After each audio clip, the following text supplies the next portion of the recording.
Are you someone who is into podcasts? Perhaps you want to have a really cool library where you can find some great podcasts to listen to on your commute to work. Or maybe you're looking to create one yourself. Well, let me tell you about Anchor. It's the easiest way to make a podcast, all right? It's free. It has creation tools that allow you to record and edit your podcast right from your phone or your PC. Anchor will also distribute your podcast for you. Complete ease, hassle-free, so that way you can be heard on Spotify, Apple Podcasts, as well as many more outlets. You can also make money from your podcast with no minimum listenership. Okay, folks? Everything you need to make a podcast in one place. It's fantastic, all right? And if you want to get started right now, all you got to do is download the free Anchor app or go to anchor.fm to get started.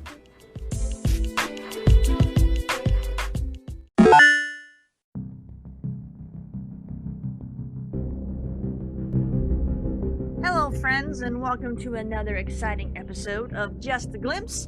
This time around, I want to discuss the Godzilla vs. Kong movie. I am also recording this outside, so you may hear some noise, either birds chirping or whatnot. I'll try my best to edit a lot of it out. You have been warned. It is beautiful out, and I want to be outside. This will also be filled with spoilers. So if you don't want to be spoiled about this movie, you haven't seen it yet, then take a step back, go see it, and then come back and hear my thoughts on it after, you got that out of the way. For those of you who don't care about spoilers, let's do this. Everyone's been talking about this movie. I was super excited to see this movie because I like a good monster movie like anybody else.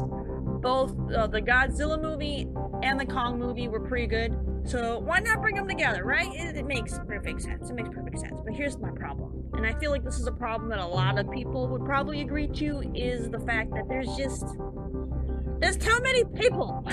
There's too many people being involved in these movies. And this goes back even before, they started, redoing these. Because, the Godzilla movies aren't new. I mean, Matthew Broderick had his version, 10, 15 years ago. I don't know how long ago it was. And then, of course, the classics. But even if you go back the last decade or so, look at Transformers. I know I'm going on a tangent. You came here for Godzilla and Kong, but I gotta bring this up real quick. When I went to go and see the Transformer movie for the first time, I wanted to see Transformers. I didn't give a crap about, some kid, getting his first car or his love interest. None of that flippin' matters. We want to see Transformers.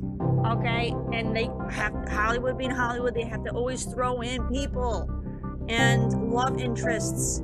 And none of that stuff, go make a rom-com. That's why those exist, okay? Rom-coms exist. Do that, okay? If you're gonna put focus on, these giant, larger-than-life creatures, then put focus on them, gosh darn it. Alright, so let's get back to Godzilla vs. Kong. Now, I'm watching this film, and let me tell you, the storyline with the people just gets dragged out way too long.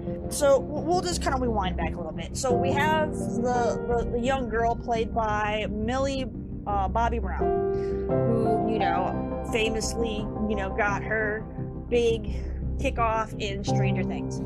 I would say, yeah, her character had a larger role to play in the first movie. Her mom was, a big part of that film. Her character's mother was a big part of that film. Here we are now with the second movie. I feel like they put her character in there because they can, and maybe because they wanted a little star power, so they wanted to just keep her in there. But honestly, in my personal opinion, I feel like her character did nothing. There was no reason for her to really be there. So she ends up getting her guy friend to get a vehicle, right? And he brings the vehicle, and he's like, yo, this isn't mine. She's like, I don't care, I'm driving. He's like, yo, but this is mine. And she just shoves her way in there. So let me tell you about how rude that is and disrespectful. Alright, I understand they're probably doing this for the sake of humor, but I am sorry. No. That, my friends, is what a terrible friend would do. She is not this boy's friend. She's a terrible human being. And what's worse, not only did this young man bring her a vehicle because she asked, and he's being kind, and taking a risk. This vehicle is not his. He's borrowing it himself. He's not allowed to drive this vehicle. He's trying to now get in said vehicle, and what does she do? She almost kills him because she decides to be impatient and speed off as he's trying to crawl in the back of his van. Are you kidding me? Are you flippin' kidding me? Let me tell you, horrible person. She is a horrible person. All I can think about is what a terrible human being this character is, okay? Because she's, clearly doesn't respect her own friend, and now clearly her friend's life and safety means nothing to her. Alright? And this is just the beginning of the movie. They go off do their thing. She's chasing, the conspiracy theorist podcaster, trying to find answers, because no one else wants to, except for her and this podcaster guy. Fine, whatever, that's fine. So then she finally runs into the podcast guy. He's like, yo, I saw some stuff. She's like, yo, show me, I want to see it. They go into this facility that had recently been blown up because Godzilla showed up, alright? The item that he had seen during this little excursion from Godzilla is now gone, which would make sense. They're gonna come and clean up, make sure none of their important stuff trickles out, alright? Makes sense. So anyways, now they're there, and they're not supposed to be there. So then they try to hide inside this, I'm gonna call it a pod. Inside this pod. That's like this little weird transit vehicle that they got, okay? And they get sealed in. And then the Hollywood BS factor just goes up to 1,000 from this point on in this movie, alright? Now, given, yes, this is a fictional film, people are always gonna argue it's a fictional film, alright? We have giant freaking lizards and apes in this movie. Nothing should be believable. And I can understand that when it comes to those things, we can, be like, okay, we're going to accept that these things are real. I get that. I'm not gonna nitpick on that stuff. I'm gonna nitpick on the fact that they're gonna go and they're gonna take things that are just way too over the top for me. Alright? And they're inside this vehicle that is now going to travel from the United States to Hong Kong. And it's traveling at over 600 miles per hour. Let me tell you, not only do they not have any kind of safety harnesses in this rig, because it's, meant for like cargo transport, so they're not buckled in, okay? They're not buckled in. They also have no sorts of training. They're not astronauts or pilots that will go through, training, for zero G and all this stuff, right? No, they got none of that either. So they have nothing there protecting them. No training. And you're gonna tell me that these ordinary people are gonna be in this pod traveling over 600 miles per hour, and all they're gonna do is take a little nap inside the No. I'm sorry. First, they would have gotten themselves thrown all the way to the back. Alright, once the speed got picked up, they would have got thrown to the back of the car, and the sheer force would have held them there, if they didn't get, seriously injured in the process of getting smacked against the back of the thing. Alright? Plus, the sheer speed that they're moving at probably would have exploded their freaking brains. Okay? So, no. I'm sorry. Hollywood did it again, but they just want to be over the top. They just want to be over the freaking top. Okay? And I just can't. I just can't with it. There's some things that I can be like, yeah, it's science fiction. We're going to excuse it. But to me, that's unexcusable. That's just ridiculous. Okay? It's ridiculous. So then they get there, and, and then they end up inside, and then it gets even more. It's just, so they get out. It's dark. One of the first things you see, I saw it right away, I don't know how they didn't see it right away, is you see blood splattered all over the place outside the door, okay? And you see what looks to be like a very large eyeball that's been ripped out of something, also right there by the door. And they're like shouting and screaming as loud as they can, with like no idea where they are. Like you probably are in a dangerous place. I mean, there's literally blood and guts right there by your feet. But let's go ahead and scream as loud as we can. Like there's nothing here that might eat us. Okay, sure, brilliant. And then luckily there's nothing there at the moment because it's a training facility.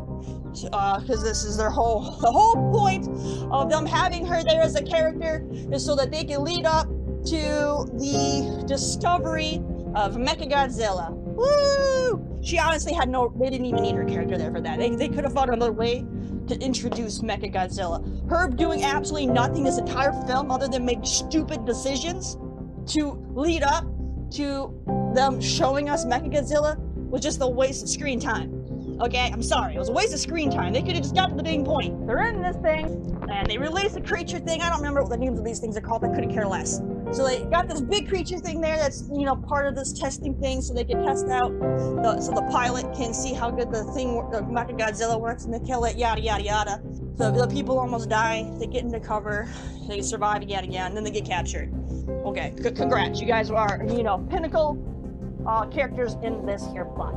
Alright, while all this nonsense is going on, you have the Kong and the military and this little girl and, I guess her caregiver / scientist trying to relocate Kong someplace else because he's upset about where he's at, and they want to make sure that when they move him, that him and Godzilla do not meet up, yada yada yada. That doesn't work. Godzilla finds them out in the middle of the ocean. They have a little tiff. Things go down. It's whatever. And I'm sorry. It gets to be even more ridiculous because now you have this little girl. I don't know. She's probably 10. I don't know how old she is. I'm gonna just say she's 10. She very well could be older or younger. Don't care. None of that matters. On this aircraft carrier with Kong and through all this stuff. Fine. I can accept the fact that she's there because she's important to Kong and they need her to help keep him calm. Fine. I can let it slide because we're just relocating. Fine. But then they take it way further. So they take it even further because now they're gonna be like, hey Kong, your family might be down in this deep pit. Maybe you should go check it out, and we're gonna follow you.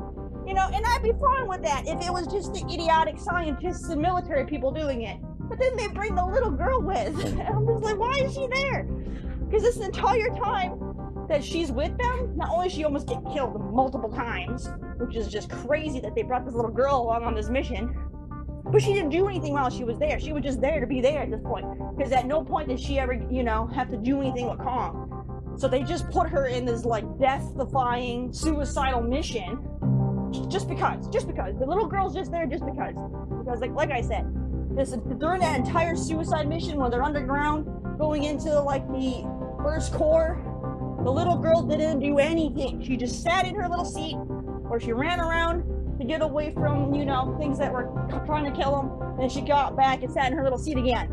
So she didn't even need to be there. I'm just like, why is this little girl there? Unbelievable. We get back, and so then we finally get the big part of the story is they want this power source, yada yada yada, power up Mechagodzilla, yada yada yada. Dragging the story out with the people, just for Mechagodzilla. And I'm just like, I understand that you needed a way to introduce Mechagodzilla and a way to power Mechagodzilla. But my gosh, you used up over half of the movie trying to get that whole plot played out. I'm just, why? Unnecessary. Okay, just get to the big point and get the people off the damn screen. Okay, people want to watch Godzilla and Kong and Mechagodzilla fight. That's why they're watching this movie. They don't care about power sources or science. Or people, trying to get this stuff. They don't care about that. They just want to see big, unbelievable monsters fight. That's what it's about. That's how the trailers portray it. It's going to be a lot of monster fighting. And then we watch this movie, and there's not much monster fighting. Just a lot of people just going places they don't need to be, and just making terrible life decisions. And then we get a bit of a monster fight. And the monster fights are well done. I will give them that. They did a good job at the monster fights. I'm not going to sit here and say the monster fights were terrible, because they were good. The monster fights were really, really good. My problem is that there were not enough of them. It was just a lot of people, dragged out story, a few monster fights, and that was it. We're past the fight where they're in the water, and and they're doing the big battle. Kong has come back from the core. He's got his magic freaking hatchet. Whatever, and they're thinking, okay, we're gonna have this big showdown now between Godzilla and Kong. They have a decent fight.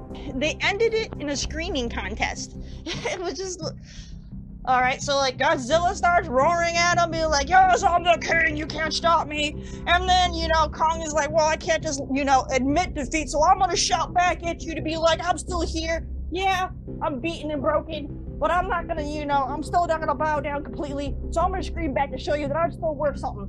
And then they have like this little nod of acknowledgement, like, okay, you scream loud, I scream loud, I respect you. And then they go their separate ways, and I'm just like, what the F? Mechagodzilla comes out later on, and he flipping, starts to have their battle and whatnot. And I'm like, for all this buildup, the movie's what, like an hour and a half or so? 2 hours, I don't know. So for like, I would say, at least 75% of the movie is just buildup for Mechagodzilla coming out and wrecking stuff, just for him to be out there for like 5 minutes and get wrecked. You kidding me? You kidding me? You telling me you wasted all my time with all these people yammering on about stuff and power sources just so he could come out and then he barely gets really any showtime? I'm like, this is just bothers me. Bothers me so much. I'm not happy about it. Not at all. I don't know. It just felt like there was too much buildup and then there was like no release. You know what I mean? It's just disappointing to me. I'm not impressed by the movie. I know lots of people love it, and that's fine. You're welcome to love it for whatever reasons why you love it. And I did say that when we did get some monster fighting action, it was well done. I just wish there was more of it. It should have been a lot more of it. Too many people, too much nonsense. They literally wrote characters into this movie that played pretty much no role at all outside of just being there. And it's just stupid. Just stupid. So that's pretty much it. I just wanted to kind of rant about this film because I'm not impressed. Alright, I'm not impressed. So that's pretty much it. So go ahead and tell me your thoughts on the film. You can, reach out to me, come visit my Twitch stream, or leave a comment on Anchor, or you can visit my webpage. Pretty sure it's podpage.com/justaglimpse. There might be some hyphens in there to break the words up. Check all that stuff out. Love to hear you guys' opinions, because I'm sure a lot of you can disagree. That's totally fine. But that's how I personally feel. And this is just a glimpse of my mind, and I said that movie should have been way better. Alright, thank you guys for listening, and hope to, catch you all again on the next episode. Take care, my friends.